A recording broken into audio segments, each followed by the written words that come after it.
Hello students, in this video we are going to discuss about class 9 English book words and expression unit 5। ठीक है, इसमें हम unit 5 का ये जो रीडिंग कॉम्प्रिहेंशन दिया होता है उसके बारे में पढ़ेंगे।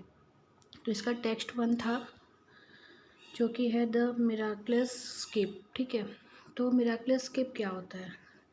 इसका मतलब होता है जैसे कोई भयंकर या कोई ऐसी चीज़ें जिससे आप बच गए हों। ठीक है, कोई भयंकर तूफान या कोई भयंकर घटना ना, भयानक, जिससे आप बच गए हों। तो स्टार्ट करते हैं। I had been very wealthy and prosperous, I was leading a very comfortable life.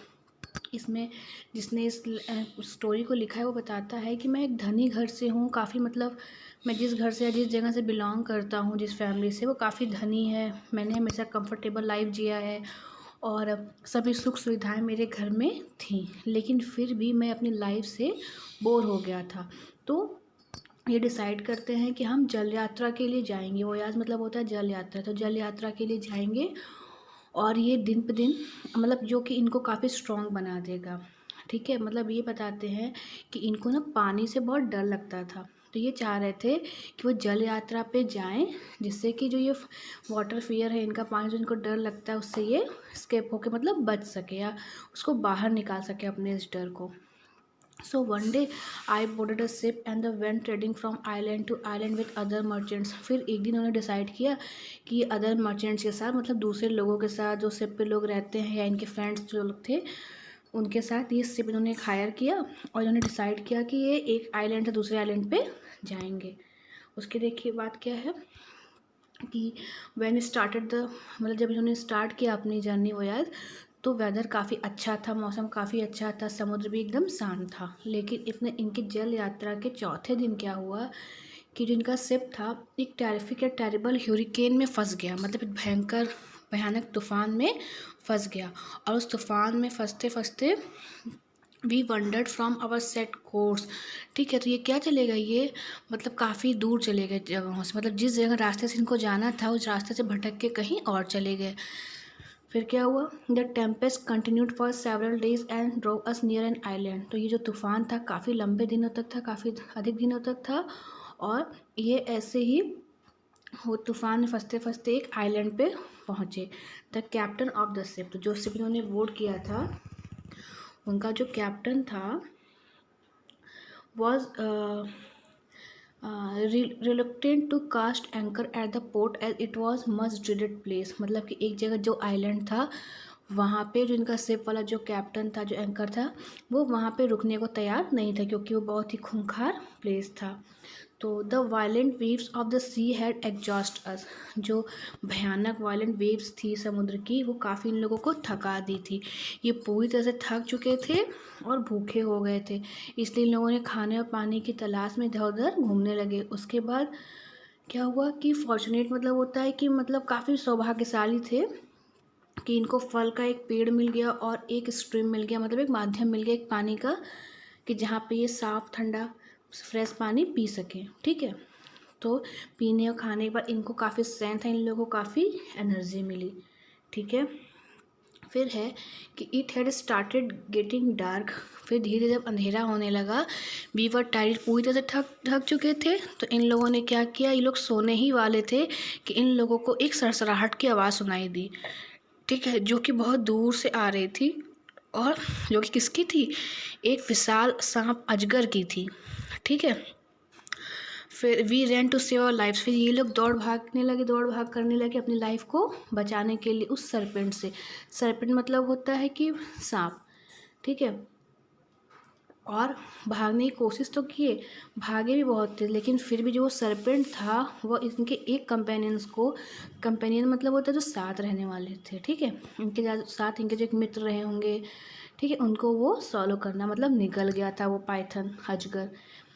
We kept running till we had covered a good enough distance. दौड़ते दौड़ते इन लोगों ने काफ़ी लंबी दूरी तय कर ली थी सांप से, मतलब उस अजगर से। We felt a bit relieve but at the same time, इन लोगों ने अभी जैसे ही मतलब इनके जब एक दोस्त को निकल गया, उसके बाद ये दो लोग और थे, तो जब दौड़ते भागते भागते एक ऐसे जगह पे पहुँचे तो इनको लगा कि अब हम लोग सही जगह पे आकर थोड़ा आराम मिलेगा ना। Sad as we had lost a friend of ours, मतलब काफ़ी सैड भी थे कि उन्होंने अपने एक दोस्त को खो दिया है।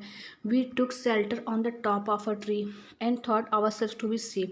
इन लोगों ने क्या किया, एक पेड़ पे, ऊंचे पेड़ पे चढ़ गए और वहीं उसी को अपना शेल्टर बना लिया, मतलब कुछ समय के लिए वहीं ठहर गए। But we are mistaken for we had hardly slept a little time. फिर ये बताते हैं कि हम लोग कुछ समय के लिए ही सो पाए होंगे, तब तक हिसिंग साउंड सुने। हिसिंग साउंड का मतलब क्या होता है, जो सांप या अजगर की आवाज़ होती है, ठीक है, जो कि हमें अलार्म जैसे लग रही थी, जो कि बहुत भयानक थी और हमें डरा रही थी।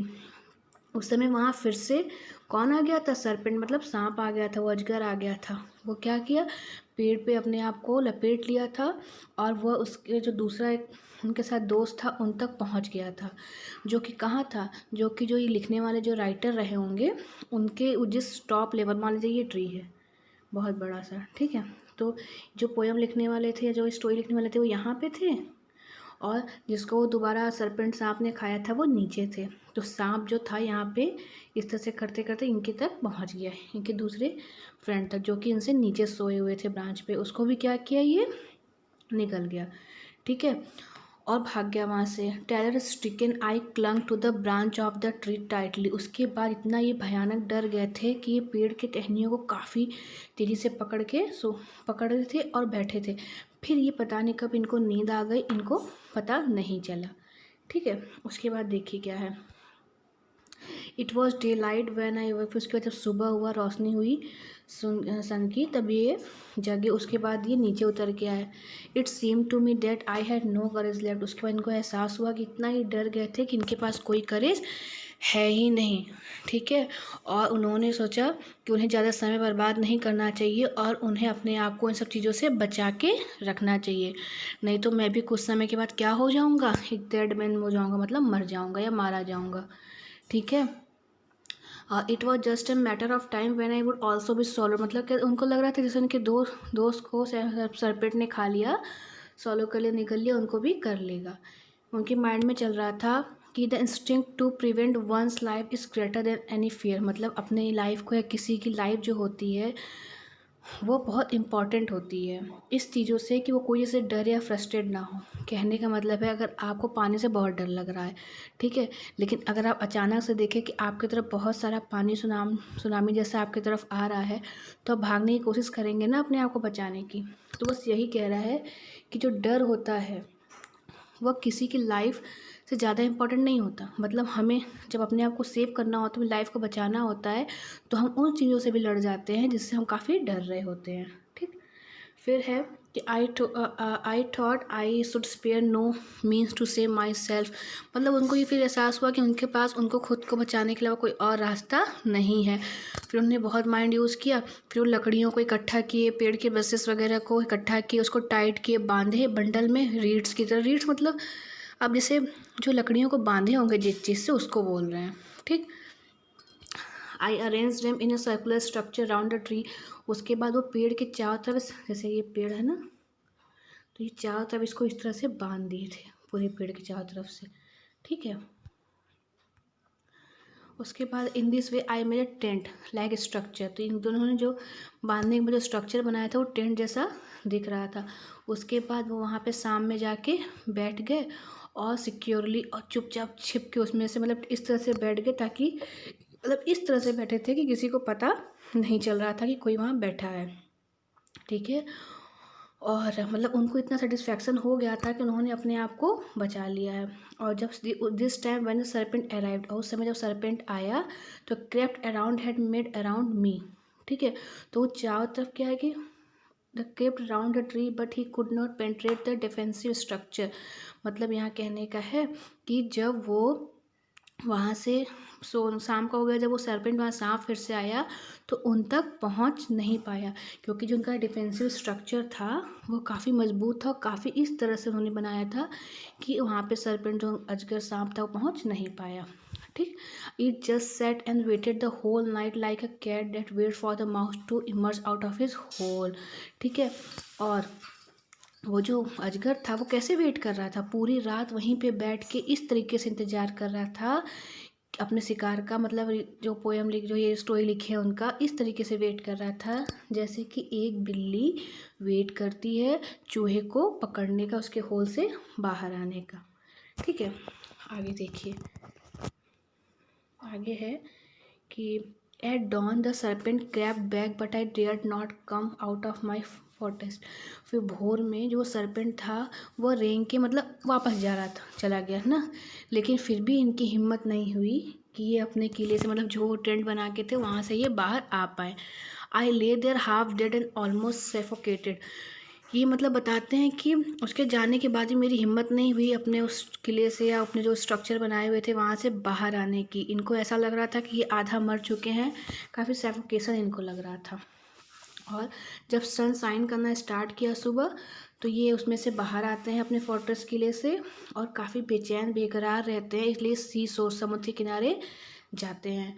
ठीक है, और जैसे ही समुद्र में कूद के नहाने के लिए मतलब ऐसे ही जंप कर रहे थे, तो उन्होंने देखा कि एक जो शिप है वो सेल करते हुए कुछ दूरी पे ही सेल करे, मतलब कि तैरते हुए आ रही है। तो ये काफ़ी तेज़, बहुत तेज़ आवाज़ में चिल्लाते हैं। उसके बाद ये अपने शर्ट को निकाल के वेव करते हैं। ठीक है, मूवी में आप लोगों ने देखा होगा कि जब लोग समुद्र से खो जाते हैं, रास्ता भटक जाते हैं, तो लोग अपने कपड़े को निकाल के झंडे जैसा बनाते हैं, ठीक है, लकड़ी में लगा के, और दिखाने की कोशिश करते हैं कि हाँ यहाँ कोई है, विच अट्रैक्ट द सेलर्स। जो शिप चला रहे होते हैं उन लोगों को वो दिखाई देता है, अट्रैक्ट करता है, और फिर वो इमिडिएटली उनके पास रेस्क्यू बोट जो रहते हैं इमिडिएटली उस तक भेज देते हैं। और this was my miraculous escape from the deadly serpent. और इस तरह बताते हैं कि मेरी लाइफ बच जाती है और ये था मेरा चमत्कारी बचाव एक घातक सांप से। ठीक, तो ये बेटा यहाँ पे पैराग्राफ ख़त्म हो जाता है। Thank you.